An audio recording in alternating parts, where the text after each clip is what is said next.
Hello everyone, welcome to our YouTube channel. Today, I will be covering the topic related to basic concepts of economics. The basic concepts of economics can be divided into four sub-concepts. They are human wants, utility, goods, and wealth. So without any further delay, let us go through each of these concepts individually. So we start with our first basic concept, that is human wants, which we also call it as wants. The definition of human wants is as follows. It is defined as the desire for the possession of a commodity or service. An example has also been taken. A person wants to have an apple. Okay, so this is basically a human want. But we have to remember one thing. In economics, human wants must have an economic effect. It is not just the desire for the possession of a commodity, there must be an economic effect attached to it. That is, in this case, for example, in this example, we see a person wants to have an apple. So a person cannot just have a desire to have an apple. A person has to pay a price to have that apple. Okay, so here the price paid. Okay, the price paid to get that apple is the economic effect. Okay, so therefore we have to remember something, that want is not just the desire for the possession of a commodity, but there is an economic effect, that is price paid. For the sake of this example, it is price paid, has to be kept in mind. Now very quickly, let us go through the classification of wants. Now wants can be classified into necessities, comforts, and luxuries. What are necessities? Necessities are the primary wants of human. These are the wants which are important for the survival of human beings. Some examples of necessities are food, shelter, and clothes. The second kind of wants are the comforts. Comforts are those wants without which a human can survive, but addition of these wants makes life much easier. For example, electric fan in summer season. Now the third and the last kind of wants are the luxuries. Luxuries are superfluous wants which a person basically desires to show off their sense of vanity. Example is diamond necklace. So this is all about wants. Now we come to the second basic concept, that is utility. Utility is defined as the want satisfying capacity of a commodity. Earlier we studied that want is a desire for the possession of a commodity. So anything which has the power to satisfy the want is known as utility. Okay. For instance, let us take for example water. Okay. So water, it has the capacity to quench one's thirst, right? So therefore water has utility. In fact, any commodity, not only water, any commodity which has the capacity to satisfy human want, it possesses utility. Okay. Now, coming to a very important point about utility, that is, utility is a subjective concept and it differs from person to person. We can take an example to understand this particular statement more properly. Let's take a non-vegetarian food, let's say meat or fish. Okay, so a non-vegetarian person, a person who eats non-veg, that person has more utility towards fish or meat, but a vegetarian person has absolutely no utility towards fish or meat. Okay, so therefore fish or meat, it is a good. Okay, but the utility derived differs from one person to another. Therefore, it is a subjective concept. Even if it is subjective in nature, it can still be measured. Okay, so there are two ways in which it is measured. One is in cardinal terms, in ordinal terms. The second one is in ordinal terms. In cardinal terms means it is measured numerically. Utility is measured numerically. And in ordinal terms, it means it is measured in terms of rank. Let us take an example to understand this better. Uh, let's say there are two commodities, X and Y. Okay. Now there is a consumer A. For instance, there is a consumer A. Now consumer A assigns 20 units of utility to X and 10 units of utility to Y. That means consumer A derives 20 units of utility from X and 10 units of utility from Y. So a certain amount of number is assigned to good X and good Y by A. Okay. So this is utility in cardinal terms. Measurement is done in terms of numbers. Now the same thing, so here from this here we understand that X has more utility for A than Y. A consumer A derives more utility from X than Y. So instead of number, let us say we add a preference to it. That means the consumer ranks good Y in the first rank and good X in the first rank and good Y in the second rank. That means the consumer prefers X over Y. It prefers X more than Y. So when utility is explained in this term or measured in this way, it is known as ordinal terms or ordinal utility. Here utility is measured in terms of rank. We are not assigning any number to it, rather we are ranking it. So this is all about utility. Now the third basic concept is goods. Goods can be defined as anything which satisfies human wants.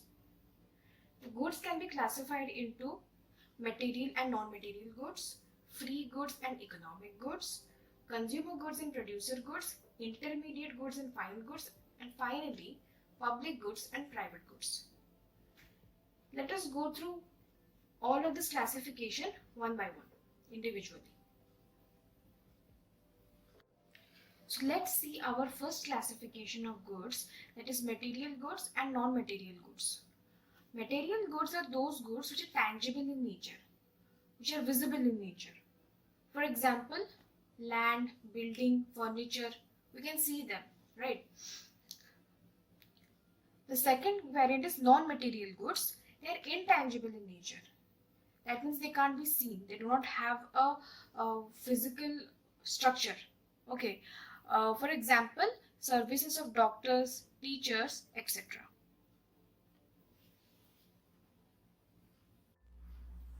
Coming to the second classification of goods, it is free goods and economic goods. Here a distinction has been made between free goods and economic goods. Coming to the first distinction, in free goods, supply is more than demand. This means that free goods are plentifully available in nature. Whereas in economic goods, demand is more than supply.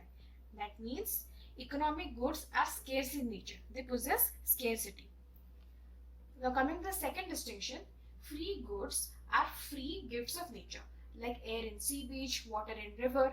That means no price is paid in order to acquire free goods. Whereas on the contrary, in economic goods, a price has to be paid. A price is paid to acquire them.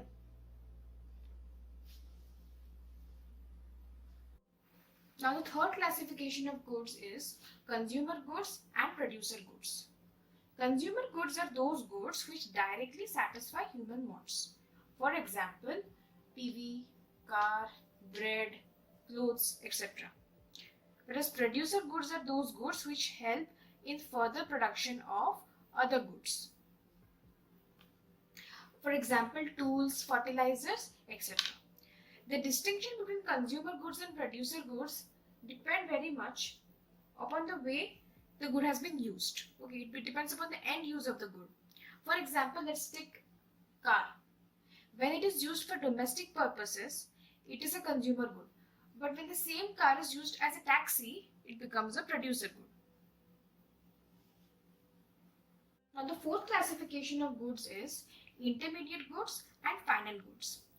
Intermediate goods are those goods which are used by the producer for production of other goods. For example, raw material, semi-finished goods, etc. Whereas final goods are those goods which are sold in the market as end products, that is as either producer goods or consumer goods. For example, tractor, books, bread, etc. So the distinction point over here is that these goods are used for further production of other goods, whereas the final goods, they are sold in the market as end product. Okay, I can explain this thing with the help of an example. Let us take for an example, let's take a commodity, let's say sofa.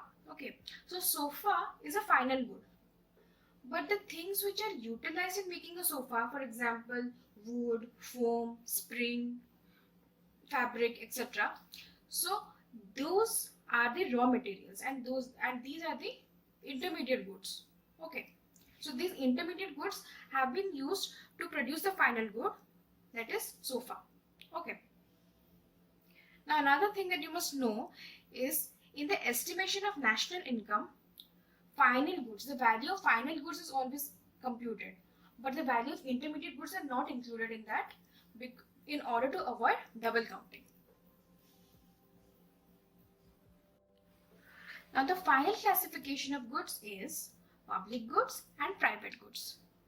Public goods are those goods which are supplied by the government through tax finance, whereas private goods are those goods which are supplied by the market at a price.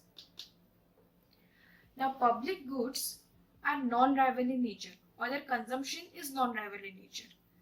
That means consumption of public good by one person does not reduce the consumption by another. Okay, but that is not the case in case of private goods. Private goods consumption is rival in nature. That means consumption by one person reduces the consumption by another. Next is exclusion principle is not applicable in case of public goods, whereas in case of private goods, exclusion principle is applicable. What is this exclusion principle? It means anybody and everybody, whether they pay taxes or not, they are not excluded from acquiring public goods. That means anybody can use public goods. Whereas in case of private goods, exclusion principle is applicable. That means only those people who pay a price to acquire private good can consume private good. Okay. But those people who do not pay a price, they are excluded from the consumption of private goods.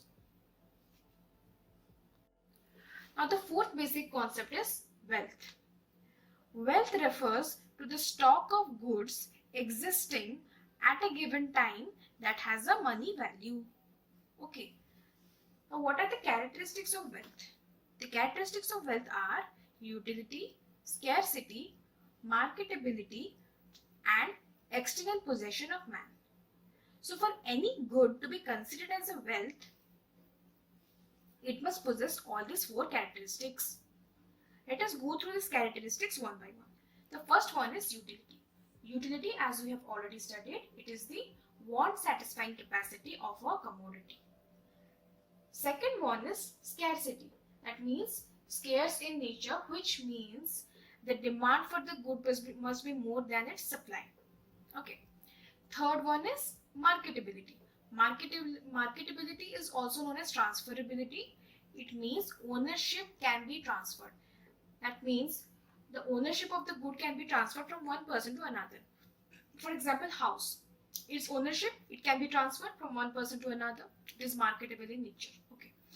But let us say a graduation certificate of a student. Now that is not marketable because you cannot change its ownership from one person to another. So it is not marketable in nature. Last characteristics of wealth is external possession of man, which means it should not be an internal quality. It must be tangible in nature, not intangible. Okay, it should be tangible in nature. So the goods which possess all these four qualities or which possess all these four characteristics of wealth are considered to be wealth, of course.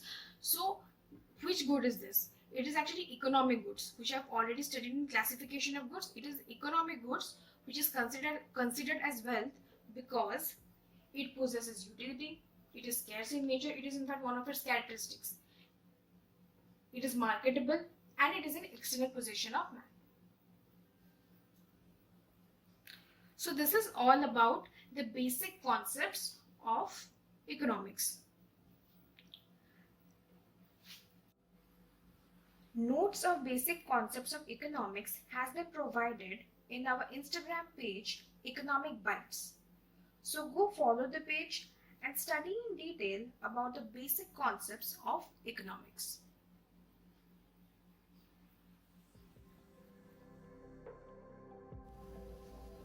So that's all for today. Thank you everyone. If you found the video helpful, please subscribe to the channel, press the like button, share with your friends and comment down your queries. Don't forget to press the bell icon so that whenever we upload a new video, you will receive a notification.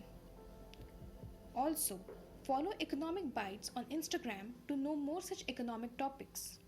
Link will be provided in the description box below.